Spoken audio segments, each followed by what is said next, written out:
महाराष्ट्राच्या राजकारणामध्ये गेल्या अनेक दिवसापासून एक विषय गाजतो आहे. तो म्हणजे अजित पवार महायुतीला नकोसे झालेत. लोकसभेच्या पराभवाचं खापर महायुतीतल्या घटक पक्षांनी अजितदादांच्याच नावावर फोडलं.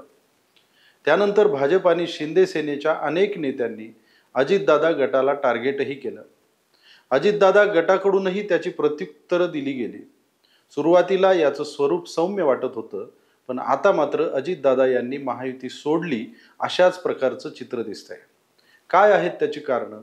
कशावरून अजितदादांनी महायुती सोडली असं म्हटलं जाऊ शकतं? या विषयाची उकल आपण या व्हिडिओमध्ये करणार आहोत. नमस्कार, मी सुभाष धस.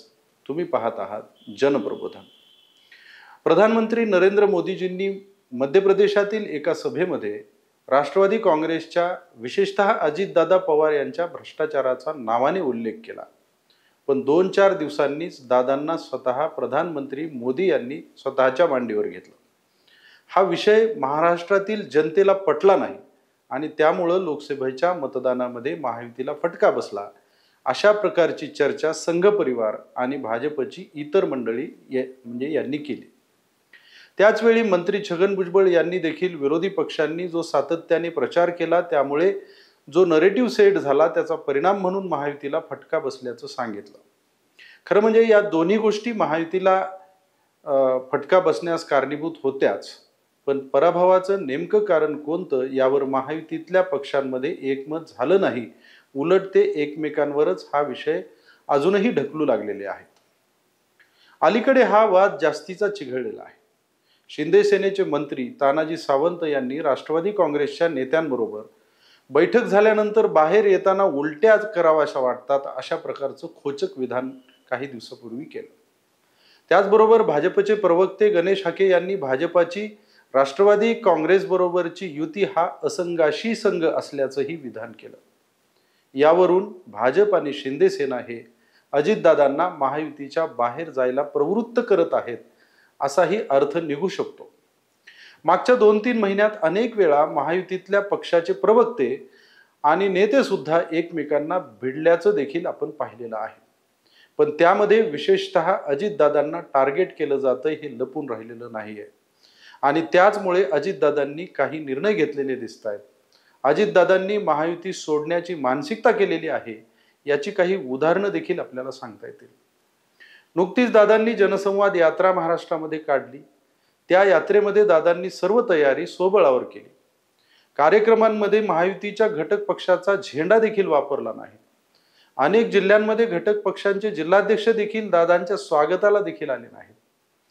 त्याचबरोबर अजितदादा यांनी किंवा त्यांच्या बड्या नेत्यांनी भाषण करत असताना विकासाच्या योजना सांगत असताना त्या केवळ अजितदादांनीच कशा राबवल्या हे सांगण्याचा देखील आटोकाट प्रयत्न केला.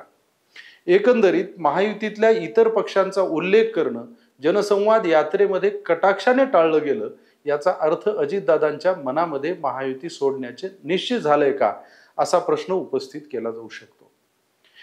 या जनसंवाद यात्रेमध्ये दादांचे जे सगळे बॅनर्स होते त्या बॅनरवर कुठेही महायुतीतील कोणत्याही नेत्याचा फोटो नव्हता. एरवी साध्या साध्या कार्यक्रमांमध्ये एकमेकांचे प्रोटोकॉल पाहणारे कार्यकर्ते सुद्धा हा राजकीय तुटकपणा करत असल्याचं यावेळी दिसून आलेलं आहे. महाराष्ट्रामध्ये कुठेही मुख्यमंत्री एकनाथजी शिंदे किंवा उपमुख्यमंत्री देवेंद्रजी फडणवीस यांचा देखील फोटो राष्ट्रवादी काँग्रेस पक्षाने वापरलेला नाहीये. ही झाली एक बाब. दुसरं असं आहे की अजितदादांच्या कार्यक्रमांमध्ये गुलाबी रंगाचा प्रचंड वापर केला गेला. झेंडे गुलाबी होते, बॅनरचा रंग गुलाबी होता, कार्यकर्त्यांच्या होर्डिंगचा रंग देखील गुलाबी होता, फेट्यांचा रंग गुलाबी होता. एवढंच काय तर वर्तमानपत्रांमध्ये जाहिराती दिल्या गेल्या होत्या त्याचा देखील रंग गुलाबीच होता. यामध्ये महायुतीचा भगवा कुठेही दिसत नव्हता. यावरून हा रंग युती बाहेर पडल्यानंतर राष्ट्रवादी काँग्रेस पक्षाचा म्हणून सेट करायचा आहे अशी त्यांची रणनीती असावी असाही अंदाज लावला जाऊ शकतो. तिसरी गोष्ट म्हणजे अलीकडे महाराष्ट्र शासनानं जी योजना महिला भगिनींसाठी आणली तिचं नाव आहे मुख्यमंत्री माझी लाडकी बहीण योजना. राष्ट्रवादी काँग्रेसच्या जनसंवाद यात्रेच्या सर्व भाषणांमधून मुख्यमंत्री हा शब्द जाणीवपूर्वक वगळण्यात आला आणि केवळ माझी लाडकी बहीण असा शब्द प्रयोग करण्यात आला. या योजनेसाठी जो निधी देण्यात आला तो फक्त अजितदादांनीच दिला अशा प्रकारचा प्रचारही जोरात करण्यात आला। यावरून या योजनेचे श्रेय हे महायुतीला न देता केवळ अजितदादांनाच दिलं गेल्याचं दिसलं। चौथी गोष्ट म्हणजे अजितदादांनी आपल्या प्रवक्त्यांना महायुतीतील नेत्यांना जशास तसं उत्तर देण्याचं आवाहनही सभांमधून केलेलं आहे। नुकतीच नागपूर येथे मुख्यमंत्री एकनाथ शिंदे आणि उपमुख्यमंत्री देवेंद्र फडणवीस आणि अजितदादा यांची एक बैठक झाली। त्यामध्ये आपल्या प्रवक्त्यांच्या जिभेला लगाम घाला, अन्यथा आमच्या कार्यकर्त्यांवर पण आम्ही नियंत्रण ठेवू शकणार नाही, त्याचे वाईट परिणाम होतील, अशा प्रकारची समज अजितदादांनी दिल्याची बातमी आहे। म्हणजे आता अजितदादांची लढाई महाविकास आघाडीच्या नेत्यांबरोबर कमी आणि महायुतीच्याच आघाडीबरोबर जास्त असं चित्र दिसत आहे। आणि मंत्री छगन भुजबळ यांच्यासारखे दिग्गज नेते वारंवार महायुतीतील घटक पक्षांना टार्गेट करत आहेत। याचा अर्थ अजितदादांनी महायुती सोडण्याची तयारीच केली आहे असाच निश्चितपणे सांगता येतो। एकूण काय तर भाजपची गरज संपलेली आहे। अजितदादा देवेंद्र फडणवीस यांना हवे होते, पण ते एकनाथ शिंदे यांच्या अगोदर हवे होते। पण भाजपच्या वरिष्ठ नेत्यांनी एकनाथ शिंदे यांना अगोदर पक्षाबरोबर आणून मुख्यमंत्री केलं। त्यानंतरही देशभरातील सर्व लोकसभेच्या दृष्टीने भाजपाला अनुकूल वातावरण दिसलं नाही, म्हणून अजितदादांना पक्षाबरोबर आणण्यात आलं। एकूणच फडणवीस आणि अजितदादा या दोघांचाही एकनाथ शिंदे यांच्याकडून पक्ष नेतृत्वानेच घात केलाय असंही म्हणायला वाव आहे। कोणताही पक्ष ज्यावेळी संघटनेला महत्त्व देतो त्यावेळी कोणत्याही नेत्याचा बळी घ्यायला नेतृत्व मागे पुढे पाहत नाही। त्यात फडणवीसांचा बळी गेलाय आणि भाजपच्या दृष्टीनं अजितदादांची उपयोगिता आता संपलेली आहे। त्यामुळे भाजपच्या चिल्लर लोकांकडून देखील अजितदादांना ढुसण्या देण्याचा हा प्रकार महाराष्ट्रामध्ये चालू आहे। देवेंद्र फडणवीस यांचं राजकीय भविष्य अंधारातच आहे। त्यामुळे अजितदादांच्या मदतीला फडणवीस धावून येतील अशी पण शक्यता नाही आहे। त्यामुळे आज ना उद्या अजितदादांना स्वतःची वेगळी चूल मांडावीच लागेल अशी परिस्थिती आहे। एकूणच काय तर विधानसभेच्या निवडणुकीमध्ये भाजपमध्ये एकीकडे देवेंद्र फडणवीस यांना गप्प बसवायचं आणि दुसरीकडे अजितदादांना महायुतीच्या बाहेर काढायचं असंच प्लॅनिंग चाललेलं दिसतंय। आणि त्यात सर्वाधिक फायदा मुख्यमंत्री एकनाथ शिंदे यांनाच होणार आहे हे लपून राहिलेलं नाही।